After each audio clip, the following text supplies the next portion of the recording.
নির্বাচনের জন্য ডিসেম্বরকে আদর্শভাবে বিএনপি সরকার প্রস্তুত নয়। যমুনার বৈঠকে উপলব্ধি, রোডম্যাপ না পেলেও এখনই কঠোর কর্মসূচি নয়। অ্যাটলিস্ট ইলেকশনটা জুন মাসের মধ্যে করবে, কিন্তু রুটম্যাপ তো থাকতে হবে একটা। যত দেরি হবে তত পানি ঘোলা হবে। যারা পতিত শক্তি যারা আছে তারা নানান ভাবে খেলা শুরু করবে আর কি।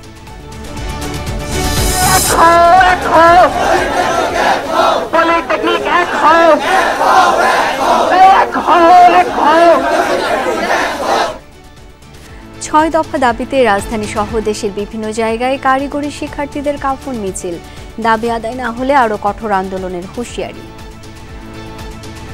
৬ দফা দাবি বাস্তবায়ন না করলে আমরা রাজপথ থেকে উঠবো না। আমরা শেষ বিন্দু রক্ত দিয়ে এই রাজপথে অবস্থান করব। সরকার কর্তৃপক্ষকে বলছি, আমাদের দাবি দ্রুত থেকে দ্রুত সময়ের মধ্যে বাস্তবায়ন করে নিন।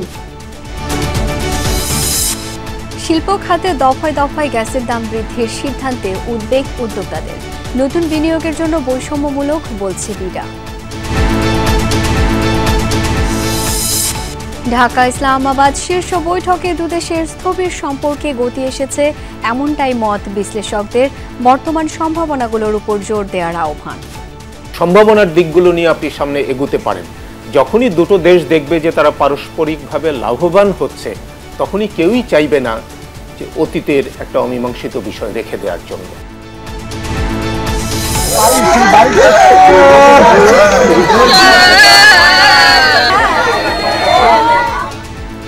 লালমনিরহাট সীমান্তে বিএসএফের গুলিতে নিহত হাসিনুরের বাড়িতে কান্নার রোল।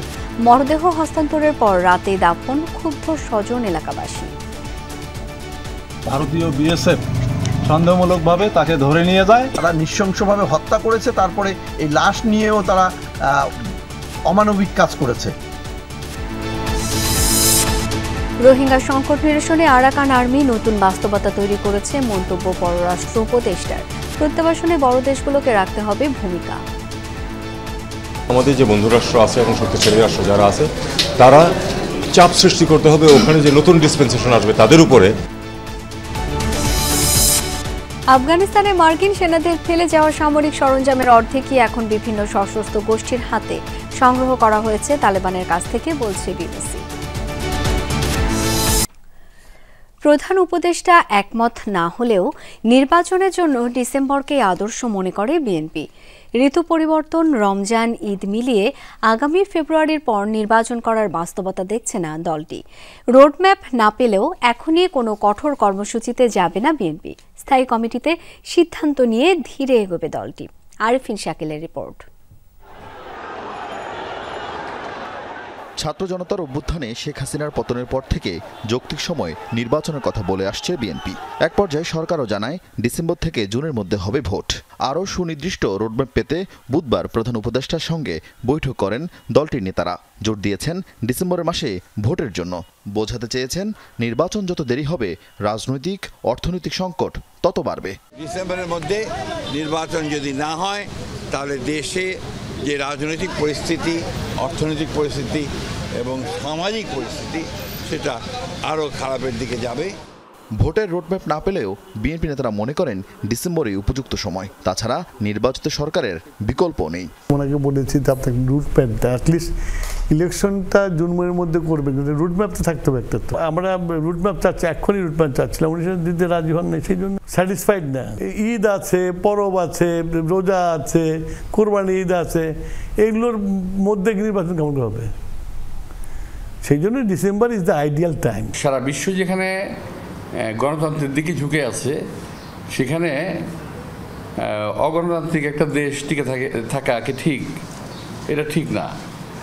তো সেক্ষেত্রে এই দাবিটাকে নতুন কোনো দাবি না, এটা আমাদের পূর্ণ দাবি। জুন মাস এমন একটা সময়, যে সময় নির্বাচনের সময়ও না, নির্বাচনের মাসও না, বর্ষাকাল। ভোটের সময়সীমা নিয়ে প্রধান উপদেষ্টার সাথে একমত না হলেও এখনই মাঠ পর্যায়ে কর্মসূচিতে যেতে আগ্রহী নয় দলটি। সামনে কোরবানি ঈদ ও বর্ষা মৌসুম, তাই ঘরোয়া আয়োজন থেকে রোডম্যাপের জন্য চাপ বাড়ানো হতে পারে। আমাদের দল তো একটা পলিটিক্যাল পার্টি, তো তার কোনো ডিসিপ্লিন আছে, তো জানতে পারবো তোমরা। আমরা তো আন্ডারগ্রাউন্ড পার্টি না, আমরা তো ওপেন পার্টি, আমরা জানাবো। নির্বাচন নিয়ে সরকার এখনও প্রস্তুত নয়। যমুনায় বৈঠকের পর এমন উপলব্ধি বিএনপি নেতাদের। সরাসরি না বললেও একটি অশুভ শক্তি অনির্বাচিত সরকারকে টিকিয়ে রাখতে সক্রিয় বলে সন্দেহ আছে বিএনপিতে। অনির্বাচিত সরকার দীর্ঘদিন যদি ক্ষমতায় থাকতে চায় অন্যভাবে, সে এখানে ফ্যাসিবাদের দোসররা অনেক রকমের সুযোগ নিতে পারে, অগণতান্ত্রিক শক্তির উদয় হতে পারে। তাতে করে আমাদের গণ অভ্যুত্থানের আকাঙ্ক্ষা এবং প্রত্যাশা জলাঞ্জলি যাবে, সেটা আমরা হতে দিতে চাই না। যত দেরি হবে তত পানি ঘোলা হবে, এবং পানি ঘোলা হলে যারা পতিত শক্তি যারা আছে তারা নানান ভাবে খেলা শুরু করবে আর কি। রোডম্যাপ ইস্যুতে আগামী সপ্তাহ থেকে যুগপৎ আন্দোলনের শরিকদের সাথে মতবিনিময় শুরু করতে পারে BNP. Until unless we sit in standing committee meeting. Arifin Shakil, Jamuna news, Dhaka. 6 দফা দাবি আর কুমিল্লায় আন্দোলন চলাকালে হামলার প্রতিবাদে কাফন মিছিল করল রাজধানীর কারিগরি শিক্ষার্থীরা। জুমার নামাজের পর নিজ নিজ ক্যাম্পাস থেকে মিছিল বের করে তারা, পরে বিভিন্ন সড়ক প্রদক্ষিণ করে। তাদের অভিযোগ, শিক্ষা মন্ত্রণালয় বৈঠকের নামে তাদের সাথে প্রতারণা করা হয়েছে। তারা সরকারকে দ্রুত দাবিগুলো মেনে নেয়ার আহ্বান জানান, নতুবা কঠোর কর্মসূচির ইঙ্গিত দেয় শিক্ষার্থীরা। 6 দফা দাবি আদায় আর কুমিল্লায় আন্দোলন চলাকালে হামলার প্রতিবাদে পলিটেকনিক শিক্ষার্থীদের এই কফিন মিছিল। জুমার নামাজের পর রাজধানীর তেজগাঁয়ে ঢাকা পলিটেকনিক ইনস্টিটিউটের হল মসজিদ থেকে শুরু হয় বিক্ষোভ মিছিল। 7 রাস্তা প্রদক্ষিণ করে ক্যাম্পাসের ভেতরের শহীদ মিনারে যা শেষ হয়। এ সময় স্লোগানে আর বৈঠকে বসবে না বলে জানান শিক্ষার্থীরা। অভিযোগ, বারবার আশ্বাস দিয়েও তাদের দাবি মেনে নেওয়া হচ্ছে না। জানান, শিক্ষা মন্ত্রণালয়ে বৈঠকের নামে তাদের সাথে প্রতারণা করা হয়েছে। আমরা আশাবাদী ছিলাম শিক্ষা উপদেষ্টা মহোদয় যদি উপস্থিত থাকতেন, তিনি ছাত্রদের প্রতি আন্তরিক হতেন, আমাদের দফা দাবিগুলো নিয়ে কাজ শুরু করা যেত। কিন্তু গত আলোচনায়ও রাজপথে যেমন আশ্বাস দেওয়া হয় তেমনই আশ্বাস দেওয়া হয়, আমরা এগুলো নিয়ে আলোচনা করে দেখব। জনদুর্ভোগ এড়িয়ে আন্দোলন চালিয়ে যাওয়ার কথা বলেন শিক্ষার্থীরা। তাতেও যদি সরকারের মন না গলে তাহলে আবারও রাস্তা, রেলপথ অবরোধের হুঁশিয়ারি দেওয়া হয়। আজকের এই কর্মসূচি যেন জনদুর্ভোগ না হয় এবং সকল পারিপার্শ্বিক বিষয় চিন্তা করে কিন্তু আমাদের এই কর্মসূচি করেছি। পরবর্তী কর্মসূচিগুলো আমরা জনদুর্ভোগ যেন সৃষ্টি না হয় সেইভাবেই যাব। তবে সরকারের কাছে প্রশ্ন, সরকার কি জনদুর্ভোগ চায় কিনা? সরকার কর্তৃপক্ষকে বলছি, আমাদের দাবি দ্রুত থেকে দ্রুত সময়ের মধ্যে বাস্তবায়ন করে দিন, আমরা রাজপথ ছেড়ে দিব। কুমিল্লার ভাইদের উপর হামলার সুষ্ঠু তদন্ত ও বিচার নিশ্চিত করুন, তাদের চিকিৎসা ব্যবস্থা নিশ্চিত করুন। দ্রুততম সময়ের মধ্যে সরকারের প্রতি দাবি মেনে নেওয়ার আহ্বান জানান শিক্ষার্থীরা। হাসিবুল করিম বিজয়, যমুনা নিউজ, ঢাকা। 6 দফা দাবিতে সারা দেশে কাফন মিছিল বের করেছে আন্দোলনরত পলিটেকনিকের শিক্ষার্থীরা। অবিলম্বে জুনিয়র ইনস্ট্রাক্টর পদে ক্রাফট ইনস্ট্রাক্টরদের পদোন্নতির রায় বাতিল, পরিচালক সহ বিভিন্ন পদে কারিগরি শিক্ষা বহির্ভূত নিয়োগ নিষিদ্ধ সহ বিভিন্ন দাবি জানান তারা। বলেন, এই বিষয়ে কর্মকর্তাদের সাথে বৈঠকে কোনো দৃশ্যমান সমাধান না পাওয়ায় এই কর্মসূচি দিয়েছেন তারা। কারো মাথায় কাফনের কাপড় বাঁধা, তো কারো শরীর মোড়ানো কাফনে। 6 দফা দাবি আদায়ের লক্ষ্যে জুমার নামাজের পর এভাবেই সারা দেশে মিছিল করে কারিগরি শিক্ষার্থীরা। জুনিয়র ইনস্ট্রাক্টর পদে ক্রাফট ইনস্ট্রাক্টরদের 30% পদোন্নতির রায় বাতিলের দাবিতে কাফন মিছিল বের করে সিলেট পলিটেকনিকের শিক্ষার্থীরা। এছাড়া 2021 সালের ক্রাফট ইনস্ট্রাক্টরদের নিয়োগ বাতিল ও নিয়োগ বিধি সংশোধনের তাগিদ জানানো হয়। এই আন্দোলন একের পর এক ভিন্ন ভিন্ন কর্মসূচি আসবে। আজকে আমাদের এই কাফনের কাপড় প্রতীকী মাথায় নিয়ে কর্মসূচি, আগামীকাল হয়তো অন্য একটি কর্মসূচি আসবে। আপনারা আমাদের 6 দফা দাবি বাস্তবায়ন না করলে আমরা রাজপথ থেকে উঠবো না। আমরা শেষ বিন্দু রক্ত দিয়ে এই রাজপথে অবস্থান করব। একই দাবিতে আন্দোলন হয়েছে চট্টগ্রামেও। জুমার পর নগরীর নাসিরাবাদে পলিটেকনিক ইনস্টিটিউট ক্যাম্পাস থেকে কাফন মিছিল বের করে আন্দোলনরতরা। বলেন, বৃহস্পতিবার ঢাকায় ঊর্ধ্বতন কর্মকর্তাদের সাথে আলোচনায় ফলপ্রসূ সমাধান না হওয়ায় আবারও রাজপথে তারা। দায়িত্ববানরা কেউ আমাদেরকে কোনো প্রকার কোনো গুরুত্ব দিচ্ছে না, বারবার আমাদেরকে ডাকতেছে কিন্তু কাজগুলো কোনো রকম কার্যকর হচ্ছে না। তারা এখনো পর্যন্ত আমাদেরকে কোনো সুষ্ঠু আশ্বাসও দিতে পারেনি। দাবি তো মেনে নেওয়ার অনেক দূরের কথা। পরিচালক সহ বিভিন্ন পদে কারিগরি শিক্ষা বহির্ভূত নিয়োগ নিষিদ্ধ সহ বিভিন্ন দাবি তুলে ধরা হয় রংপুরের পলিটেকনিকের শিক্ষার্থীদের কাফন মিছিলে। তারা অবৈধ রায় বহাল রেখেছে, তাই আমরা আমাদের সর্বশেষ প্রস্তুতি হিসেবে কাফনের কাফর মাথায় বেঁধে আজকে আমরা আন্দোলনে নেমেছি। বুধবার কুমিল্লা পলিটেকনিকের শিক্ষার্থীদের কর্মসূচি ছত্রভঙ্গে ফাঁকা গুলি ছোড়ে নিরাপত্তা বাহিনী। কাফন মিছিলে 6 দফার পাশাপাশি তার প্রতিবাদ জানায় কুমিল্লার আন্দোলনকারীরা। আমাদের ভাই বোনদের উপর হামলা করে, ওই কারণে আর কি আজকে আমরা সবাই কাপড়ের কাপড় পরে রাজপথে নামছি। এছাড়া বরিশাল, ফেনী, নরসিংদী, যশোর সহ বিভিন্ন জেলায় সড়কে কাফনের কাপড় বেঁধে নেমে আসে পলিটেকনিকের শিক্ষার্থীরা। গত দুদিন একই ইস্যুতে সারা দেশে সড়ক, মহাসড়ক ও রেল অবরোধ করে আন্দোলনকারীরা। হুমায়ুন রশিদ, যমুনা নিউজ। শিল্পে গ্যাসের মূল্য বৃদ্ধিতে বাড়ছে উদ্বেগ। উৎপাদন ব্যয় বেড়ে যাওয়ায় প্রতিযোগিতার সক্ষমতা কমেছে। এক লাফে 33% মূল্য বৃদ্ধিতে থমকে যাচ্ছে চলমান শিল্পের কার্যক্রম। একই সঙ্গে নতুন বিনিয়োগেও তৈরি হচ্ছে অনিশ্চয়তা। শুধু পোশাক খাতেই নয়, গ্যাসের দাম বৃদ্ধির অভিঘাত অন্যান্য শিল্পেও পড়েছে। উদ্যোক্তারা জানান, অর্থনৈতিক অনিশ্চয়তার মধ্যে নেওয়া হয়েছে বিনিয়োগের জন্য আত্মঘাতী সিদ্ধান্ত। এদিকে নতুন বিনিয়োগকারীদের জন্য গ্যাসের মূল্য বৃদ্ধিকে বৈষম্যমূলক বলছে বিডা। শিল্প উৎপাদন ধরে রাখতে দরকার নিরবচ্ছিন্ন জ্বালানির নিশ্চয়তা, কিন্তু বিদ্যুৎ ও গ্যাস স্বল্পতায় প্রতিনিয়তই থমকে যাচ্ছে শিল্পের চাকা। উৎপাদন চালিয়ে নিতে শিল্পে বেড়েছে গ্যাস নির্ভরতা। তবে দফায় দফায় দাম বৃদ্ধির সিদ্ধান্ত উদ্যোক্তাদের মধ্যে তৈরি করেছে উদ্বেগ, উৎকণ্ঠা। গেল 13 এপ্রিল শিল্প খাতে গ্যাসের দাম 33% বাড়িয়ে বিজ্ঞপ্তি দিয়েছে বিইআরসি। হঠাৎ করেই নিয়ন্ত্রক এই সংস্থার মূল্য বৃদ্ধির সিদ্ধান্ত উদ্যোক্তাদের জন্য আকাশ ভেঙে পড়ার মতোই অবস্থা। 30 এবং 31.5টাও কিন্তু আমাদের ক্যাপাসিটির বাইরে। আমাদের পক্ষে এই ভারও বহন করতে আমরা পারছি না। তার প্রমাণ হচ্ছে প্রায় দেখা যায় তিতাস গিয়ে লাইন কাটতেছে বিল না পাওয়ার কারণে। যে 40 বা 42 টাকা দিয়া এই হাই রেট দিয়া কেউ নিয়ে ব্যবসায় টিকে থাকতে পারবে না। এই ব্যবসা আনহেলদি একটা কম্পিটিশন তৈরি হবে।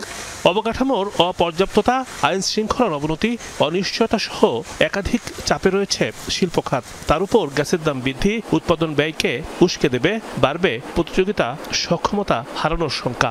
গ্যাস থেকে শুরু করে এই যে জিনিসগুলো সাপোর্টিং যে জায়গাগুলো আছে, যেটার মাধ্যমে আমরা আমাদের প্রোডাকশন করে থাকি, আসলে এইখানে আমরা মনে করি যে আরো ম্যানেজমেন্টটা আরো বেটার করে খরচ কমানো যায়। যুক্তরাষ্ট্রের পাল্টা ট্যারিফ কার্যক্রম দেশের বস্ত্র এবং পোশাক খাতকে করেছে দুশ্চিন্তাগ্রস্ত।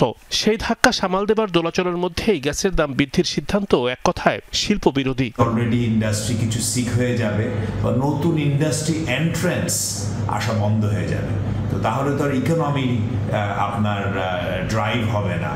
সিরামিক, ওষুধ, ক্ষুদ্র এবং মাঝারি শিল্প উৎপাদনও পড়বে গ্যাসের মূল্য বৃদ্ধির খড়ক। ওদিকে এই মূল্যবৃদ্ধিতে উদ্বেগ জানিয়েছে বিনিয়োগ উন্নয়ন কর্তৃপক্ষ। বিইআরসিকে দেয়া চিঠিতে বলা হয়, এমন সিদ্ধান্ত উৎপাদনকে বাধাগ্রস্ত করবে। এটা কিন্তু কোনোভাবেই আমাদের পারচেজিং পাওয়ার, আমাদের প্রান্তিক জনগোষ্ঠীর জন্য এটা একটা সুফল দেখা দিবে না, এবং আমরা এ ব্যাপারে সত্য কথা বলতে গেলে আমরা সবাই এখন আতঙ্কিত। আপনার শিল্প কলকারখানার যদি কাঁচামালের মূল্য যদি বৃদ্ধি নাও পায়, শুধু এই জ্বালানি এবং এগুলোর মূল্য বৃদ্ধি পাওয়ার কারণে আপনার কস্ট সিস্টেমের মধ্যে ভ্যালু অ্যাডিশন হয়ে কস্ট বেড়ে যাবে। তো অপারেশনাল কস্ট বেড়ে যাওয়া মানে প্রতিযোগিতা হারিয়ে ফেলা। আরও ভালো হতো যদি আমরা এগুলো আরও পরের দিকে যদি রিফর্মটা করতাম। বিনিয়োগ এবং কর্মসংস্থানের স্বার্থে জ্বালানির দাম সহনীয় করার দাবি করেছে উদ্যোক্তাদের সব পক্ষ। রিমন রহমান, যমুনা নিউজ, ঢাকা। বাংলাদেশে ৭১-এর গণহত্যার জন্য সাধারণ ক্ষমা, সম্পদ ফেরত সহ পাকিস্তানের সাথে ঐতিহাসিক অমীমাংসিত বিষয়গুলোর সাথে সমান তালে বর্তমান বাস্তবতায় বাণিজ্য, প্রতিরক্ষা, বিনিয়োগ, ভূ রাজনীতিকে গুরুত্ব দেওয়া দরকার। ১.৫ দশক পর দুদেশের শীর্ষ কূটনীতিকদের বৈঠকে বাংলাদেশ কি পেল তার সোজা সাপটা উত্তর না থাকলেও দুদেশের স্থবির সম্পর্কে যে গতি এসেছে সেটি পরিষ্কার। ইসলামাবাদে নিযুক্ত বাংলাদেশের সাবেক রাষ্ট্রদূত মাহফুজুর রহমান এমনটাই জানিয়েছেন। শেখ হাসিনা সরকারের পতনের পরই বাংলাদেশ ও পাকিস্তানের মধ্যে সম্পর্কের বদ্ধ দুয়ার খুলতে শুরু করে। পাকিস্তান থেকে পণ্য আমদানি বেড়ে হয় দ্বিগুণ। করাচি বন্দরের সঙ্গে চট্টগ্রামের সরাসরি কন্টেইনার জাহাজ যোগাযোগ চালু হয় ফের।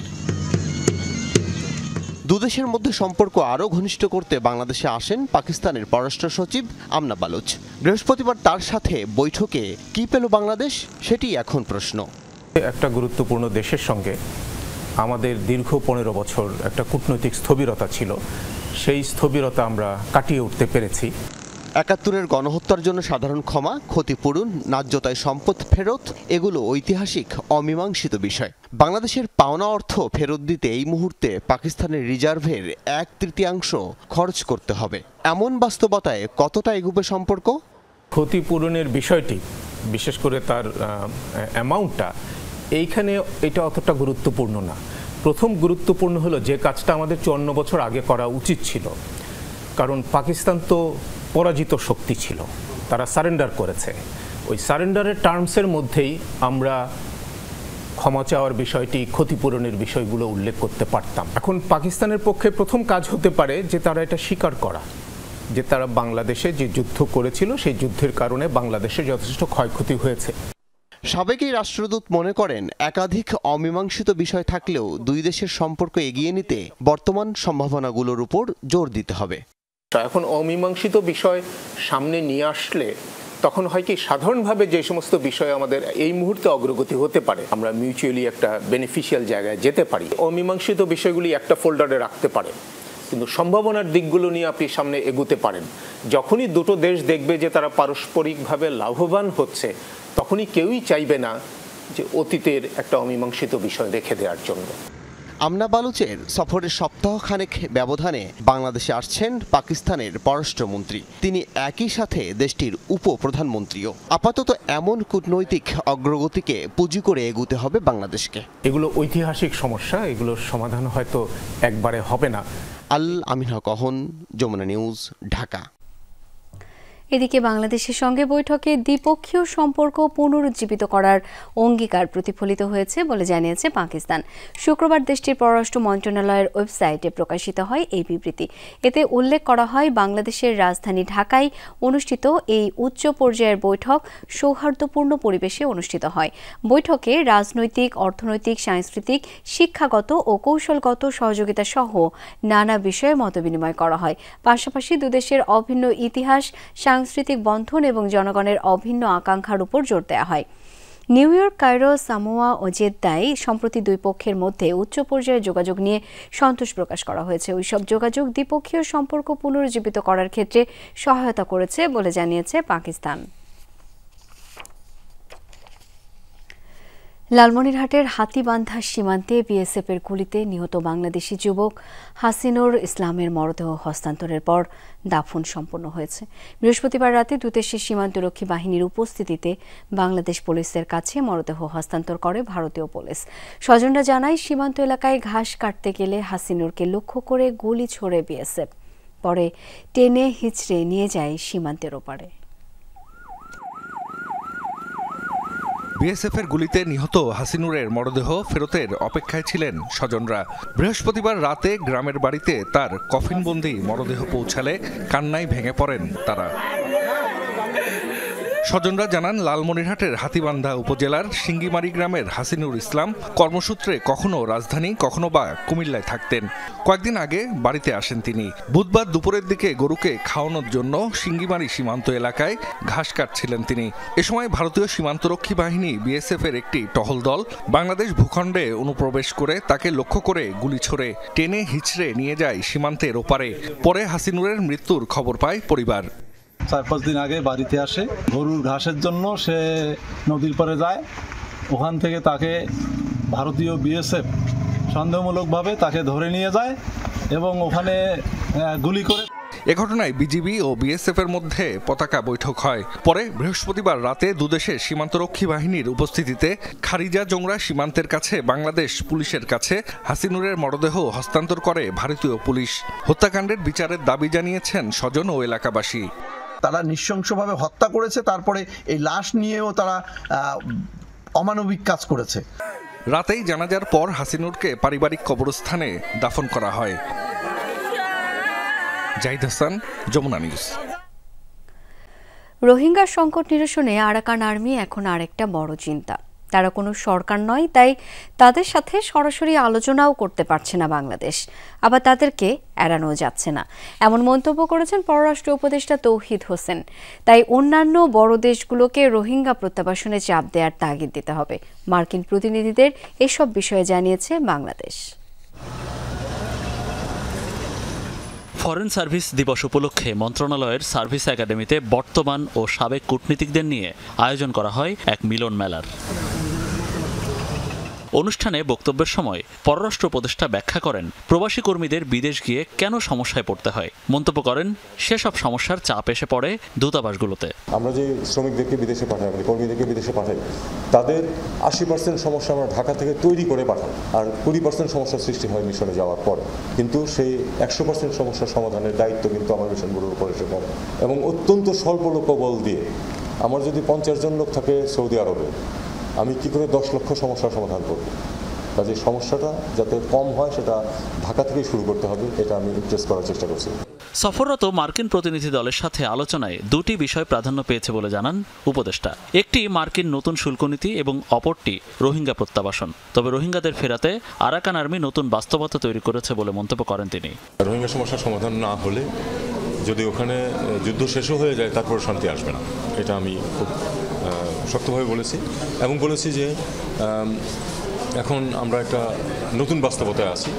সত্যিকার অর্থে আমরা একজন নতুন প্রতিবেশী মুখোমুখি, যারা আবার নন স্টেট অ্যাক্টর, কাজে তাদের সাথে আমরা না পারছি ওপেনলি স্বাভাবিকভাবে আচরণ করতে, না পারছি তাদেরকে ইগনোর করতে। আমাদের যে বন্ধু রাষ্ট্র আছে এবং শক্তিশালী রাষ্ট্র যারা আছে, তারা চাপ সৃষ্টি করতে হবে ওখানে যে নতুন ডিসপেন্সেশন আসবে তাদের উপরে। ফরেন সার্ভিস দিবসের কর্মসূচিতে নবীন ও বর্তমান কূটনীতিকদের বাংলাদেশের ভাবমূর্তি বিদেশে আরও উজ্জ্বল করতে সর্বোচ্চ চেষ্টার তাগিদ দেন মন্ত্রণালয়ের কর্মকর্তারা। মনিরুল ইসলাম, যমুনা নিউজ, ঢাকা। খাগড়াছড়িতে অপহৃত চট্টগ্রাম বিশ্ববিদ্যালয়ের 5 শিক্ষার্থী সহ 6 জনকে উদ্ধারে দ্বিতীয় দিনের মতো অভিযান চালাচ্ছে যৌথ বাহিনী। সকালে শহরের মধুপুর ও গিরিফুল এলাকায় যৌথভাবে অভিযান শুরু করে সেনাবাহিনী ও পুলিশ সদস্যরা। অপহৃতরা উদ্ধার না হওয়া পর্যন্ত অব্যাহত থাকবে এই অভিযান। 16 এপ্রিল বৈশাখী শেষে ফেরার পথে গিরিফুল এলাকায় অস্ত্রের মুখে 5 শিক্ষার্থীকে অপহরণ করা হয়। তারা হলেন অলড্রিন ত্রিপুরা, মৈত্রীময় চাকমা, দিব্যি চাকমা, রিশন চাকমা ও লং ই ম্রো। তারা সবাই 2023-24 শিক্ষাবর্ষের শিক্ষার্থী। অপহৃত অপরজন শিক্ষার্থীদের বহনকারী টমটম চালক। গোষ্ঠীগত বিরোধের জেরে কিশোরগঞ্জের ভৈরবে দুপক্ষের সংঘর্ষে একজন নিহত হয়েছেন, আহত অন্তত 15 জন। সকালে উপজেলার সুলেমানপুর ও ভবানীপুর গ্রামবাসী সংঘর্ষে জড়ায়। পুলিশ জানায় মৌটুপি গ্রামের দুই গোষ্ঠীর দীর্ঘদিনের বিরোধ চলছিল। সেই বিরোধ ছড়িয়ে পড়ে ভবানীপুর গ্রামের বধূ গোষ্ঠীর বাদশা মিয়ার সাথে সুলেমানপুরের ময়দর গোষ্ঠীর মিজান মিয়ার মধ্যে। গতরাতে মিজান মিয়ার উপর হামলার অভিযোগ ওঠে প্রতিপক্ষের বিরুদ্ধে। এরই জেরে সকালে দুপক্ষ দেশীয় অস্ত্র নিয়ে সংঘর্ষে জড়ায়। নিহত হন সেই মিজান মিয়া। যৌথ বাহিনী গিয়ে পরিস্থিতি নিয়ন্ত্রণে আনে।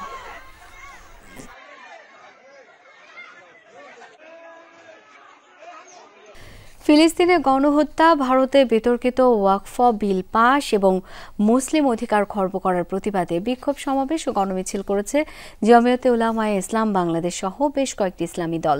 শুক্রবার জুমার নামাজ শেষে জাতীয় মসজিদ বায়তুল মোকাররমে উত্তর গেটে এই কর্মসূচি হয়। মুসলিমদের উপর বর্বর হামলার প্রতিবাদে ইসরায়েল এবং ভারতের বিরুদ্ধে বিভিন্ন স্লোগান দেন বিক্ষোভকারীরা। এ সময় তারা নেতানিয়াহুর বিচার দাবি করেন। ইসরায়েলি পণ্য বয়কটের আহ্বান জানানো হয় সমাবেশ থেকে। মুসলমানদের উপর নির্যাতন ও নিপীড়নের ঘটনায় ভারতীয় প্রধানমন্ত্রীর কঠোর নিন্দা জানানো হয় সমাবেশে। বিশ্বের সকল মুসলিম দেশকে ভারত ও ইসরায়েলের বিরুদ্ধে শক্ত প্রতিরোধ গড়ে তোলার আহ্বান জানান সংগঠন নেতারা।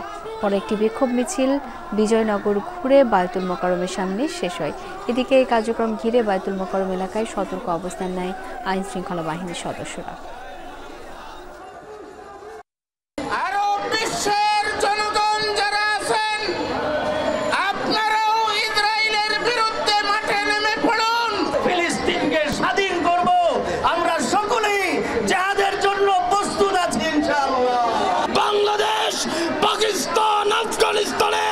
মুসলমানরা মোদির বিরুদ্ধে ঐক্যবদ্ধ হয়ে জিহাদের কর্মসূচি দিবে। গোপালগঞ্জে ছাত্র অধিকার পরিষদের 2 নেতার উপর সন্ত্রাসী হামলা হয়েছে। বিকেলে শহরের মডেল স্কুলের সামনে এই ঘটনা ঘটে। হামলার শিকার 2 জন হলেন গোপালগঞ্জ বিজ্ঞান ও প্রযুক্তি বিশ্ববিদ্যালয়ের ছাত্র অধিকার পরিষদের আহ্বায়ক জসিমউদ্দিন এবং সদস্য সচিব সাইদুর রহমান। তারা জানান, একদল দুর্বৃত্ত অতর্কিত হামলা চালায়, চলে এলোপাতাড়ি মারধর, পরে স্থানীয়রা তাদের উদ্ধার করে হাসপাতালে নিয়ে যায়। এই ঘটনায় এখনো মামলা হয়নি। ঘটনাটি খতিয়ে দেখছে পুলিশ। আশপাশ থেকে 15-20 জন মানুষ এরকম হঠাৎ করে এসে সাইদুর এবং জসিম এই দুজনকে আমাদের মাঝখান থেকে বের করে নিয়ে হঠাৎ করে এলোপাতাড়ি মার শুরু। তাদের একটাই কথা, যে তোরা ভার্সিটির বাইরে কি করিস, ভার্সিটির মধ্যে থাকবি। বিগত সরকারের স্বেচ্ছাচারিতায় জনগণ নিজের মত প্রকাশ ও ভোটাধিকার প্রয়োগ করতে পারেনি বলে মন্তব্য করেছেন বিএনপির স্থায়ী কমিটির সদস্য সেলিমা রহমান। বিকেলে চট্টগ্রাম মহানগর বিএনপি কার্যালয়ের সামনে আয়োজিত মহানগর মহিলা দলের কর্মশালায় তিনি এসব কথা বলেন। সেলিমা রহমান আরও বলেন, একটি পক্ষ ফ্যাসিস্ট সরকারের মতো মানুষের অধিকার লুণ্ঠন করতে চায়। এর বিরুদ্ধে সকলকে সজাগ থাকতে হবে, জনমত গঠন করতে হবে। এ সময় বিএনপির ভারপ্রাপ্ত চেয়ারম্যান তারেক রহমানের রাষ্ট্র কাঠামো মেরামতের 31 দফা বাস্তবায়নে মহিলা দলের নেতাকর্মীদের ঐক্যবদ্ধ হয়ে আন্তরিকতার সাথে কাজ করার নির্দেশ দেন তিনি। আজকে শিশু কিশোর গ্যাং থেকে শুরু করে আমাদের সমাজটাকে একদম ধ্বংস করে দিয়েছে, একদম দুর্নীতির আঁকড়া করে দিয়েছে। সেখান থেকে আজকে যে সমাজকে তুলে ধরতে হয়, সেটা পারবে একমাত্র নারীরা। 14, 18, 24-এর মতো নির্বাচন বাংলার মানুষ হতে দেবে না।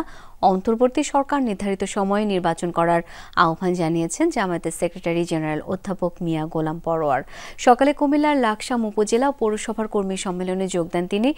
বলেন, জামায়াত নির্বাচনের প্রস্তুতি নিচ্ছে, তাই নির্ধারিত সময়ের মধ্যেই সংস্কার কার্যক্রম শেষ করে মানবতা বিরোধী অপরাধে জড়িতদের বিচার করার আহ্বান জানান তিনি।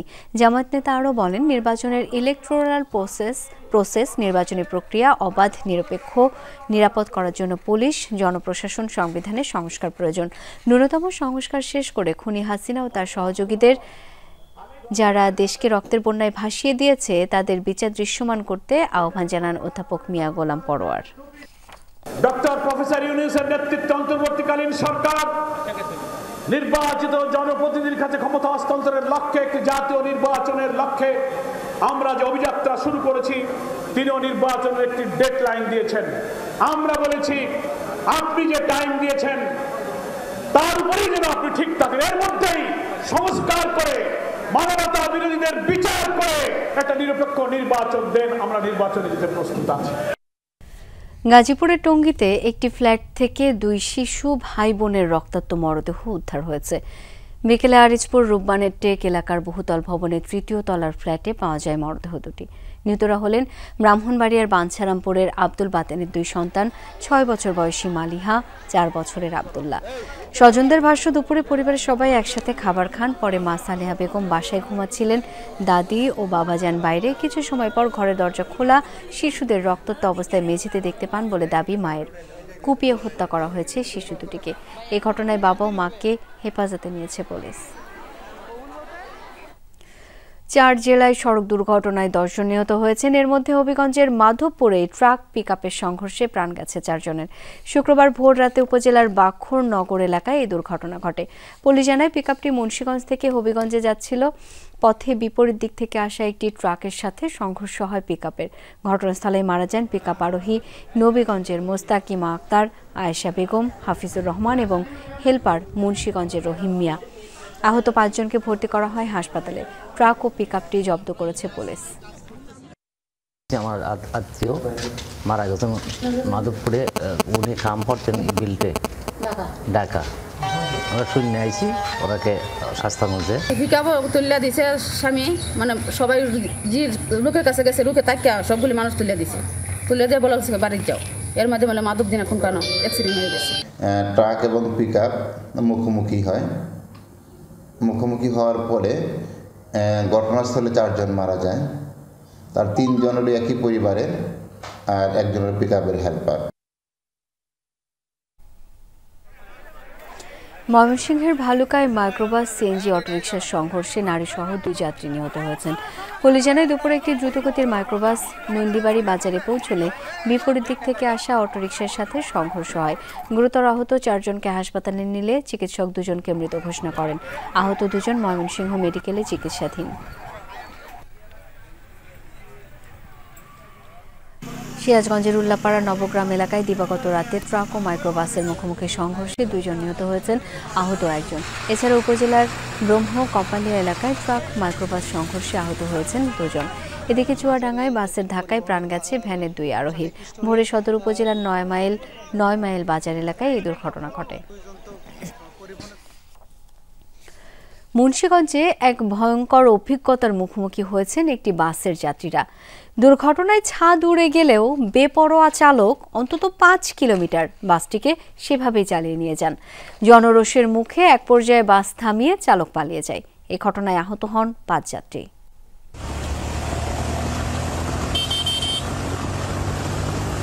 দুর্ঘটনায় বিচ্ছিন্ন হয়ে গেছে বাসের ছাদ। প্রাণ বাঁচাতে চিৎকার করছেন যাত্রীরা, তবুও দ্রুতগতিতে বাস চালিয়ে যাচ্ছেন চালক। এ যেন হুবহু সিনেমার দৃশ্য।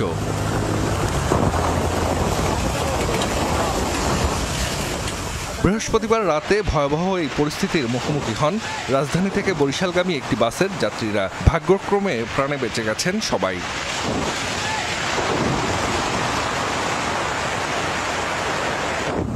বরিশাল এক্সপ্রেস নামের বাসটি বৃহস্পতিবার রাত 8:30টার দিকে রাজধানীর সায়দাবাদ থেকে বরিশালের উদ্দেশ্যে রওনা হয়। গাড়ি ভর্তি যাত্রী ছিল। তারা জানান, যাত্রা শুরুর ঘণ্টাখানেক পর মুন্সিগঞ্জের শ্রীনগরে ঢাকা মাওয়া এক্সপ্রেসওয়েতে প্রথমে একটি মাইক্রোবাসের সাথে ধাক্কা লাগে বাসটির। এর কিছুক্ষণ পরেই একটি কাভার্ড ভ্যানের সাথে সংঘর্ষে বাসটির ছাদ উড়ে যায়। তারপরও না থামিয়ে দ্রুতগতিতে গাড়ি চালাতে থাকে চালক। অন্তত 5 কিলোমিটার এভাবেই যাওয়ার পর গতি কিছুটা কমে এলে যাত্রী ও স্থানীয়দের প্রতিরোধের মুখে বাস থামিয়ে পালিয়ে যায় চালক। আমার আল্লাহ বাঁচাইছে আমাদের, ও লামাই না নিলে মনে হয় ওই টোলগার ভাঙ্গা আমাকে শেষ করে। খবর পেয়ে ঘটনাস্থলে যায় ফায়ার সার্ভিস। আহত কয়েকজনকে নেওয়া হয় হাসপাতালে। কামারখোলা রেলওয়ে ব্রিজের উপরের থেকে একটি বাসের ছাদ ভেঙে পড়েছে। সেই ছাদটি ভেঙে পড়তে পড়তে সমস্পুর যাত্রী সামনের কাছে এসে ছাদটি ভেঙে পড়ে এবং সেই বাসটি ওজন স্টেশন মাওয়া ওজন স্টেশনের কাছে হাইওয়ে পুলিশ আটক করে। তবে এই ঘটনায় ছাদটাই শুধু ভেঙে পড়েছে, এরকম খুব বড় ধরনের কোনো কেউ আহত বা নিহত হয় নাই। আমরা দ্রুত রেসপন্স করে এই কাজটা আমরা দ্রুত উদ্ধার করতে সক্ষম হয়েছি। দুর্ঘটনার পর বাসটি জব্দ করেছে পুলিশ। চালককে ধরতে অভিযান চলছে বলে জানিয়েছেন কর্মকর্তারা। জাহিদ হাসান, যমুনা নিউজ। গাজায় সাময়িক যুদ্ধবিরতি লঙ্ঘন করে ইসরায়েলি হামলার 1 মাস পূর্ণ হলো আজ। এই 30 দিনের ব্যবধানে তেল আবিবের বর্বরতায় প্রাণ গেছে প্রায় 1700 ফিলিস্তিনির। গেল 24 ঘণ্টাতেই প্রাণ হারিয়েছেন 32 জন, যাদের মধ্যে এক পরিবারের 15 জনই তাঁবুতে থাকাকালীন হামলার শিকার হন। উপত্যকায় আবাসিক স্থাপনা বলতে তেমন কিছু আর অবশিষ্ট নেই। তাই শরণার্থীদের তাঁবু লক্ষ্য করেই এখন নিরন্তর হামলা চালাচ্ছে নেতানিয়াহু বাহিনী। শুক্রবার ভোরের আলো ফোটার আগে উত্তর ও দক্ষিণ গাজায় বোমা হামলা চালায় আইডিএফ। প্রাণ যায় কমপক্ষে 18 জনের। এরই মাঝে উপত্যকায় কোনো ধরনের ত্রাণ প্রবেশ করতে দিচ্ছে না ইসরায়েল। শেষের পথে মজুতকৃত ত্রাণ। গাজায় 1.5 বছর ধরে চলা ইসরায়েলি হত্যাযজ্ঞে এ যাবৎ মৃত্যুর মুখ দেখেছে 51,000 ফিলিস্তিনি। আবারও ইসরায়েলি ভূখণ্ড লক্ষ্য করে হামলা চালিয়েছে ইয়েমেনের হুতি বিদ্রোহীরা।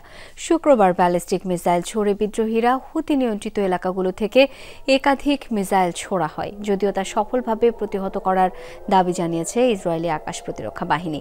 হামলার জেরে তেল আবিব সহ ইসরায়েলের বিভিন্ন স্থানে বেজে ওঠে সতর্কতা সাইরেন, ফলে ছড়ায় আতঙ্ক। তবে হামলায় ক্ষয়ক্ষতি কিংবা হতাহতের কোনো তথ্য পাওয়া যায়নি। গেল 18 মার্চ থেকে ইসরায়েলকে লক্ষ্য করে 20টিরও বেশি ব্যালিস্টিক মিসাইল ছুড়েছে হুতি। আফগানিস্তানে মার্কিনীদের ফেলে যাওয়া অস্ত্রশস্ত্র সামরিক সরঞ্জামের অর্ধেকই চলে গেছে বিভিন্ন সশস্ত্র গোষ্ঠীর কাছে। সংবাদ মাধ্যম বিবিসির এক অনুসন্ধানে উঠে এসেছে এই তথ্য। কালোবাজারের মাধ্যমে তালেবানের কাছে থাকা এসব অস্ত্র পাকিস্তানের তেহরিকি তালেবান, ইয়েমেনের হুতি ও আল কায়েদা সংশ্লিষ্ট বিভিন্ন সশস্ত্র গোষ্ঠী সংগ্রহ করেছে। যদিও এত বিপুল অস্ত্র হারানোর অভিযোগ অস্বীকার করেছে তালেবান সরকার। 2002 থেকে 2021 সাল পর্যন্ত আফগানিস্তানে অস্ত্র ও সামরিক সরঞ্জাম তৈরিতে বিপুল অর্থ ব্যয় করে যুক্তরাষ্ট্র। বিভিন্ন সময়ে গণমাধ্যমের প্রতিবেদনে উঠে আসে মার্কিন সেনারা ব্যবহারের পাশাপাশি তৎকালীন আফগান সরকারকেও হাজার হাজার অস্ত্র সরবরাহ করেছে ওই সময়ে।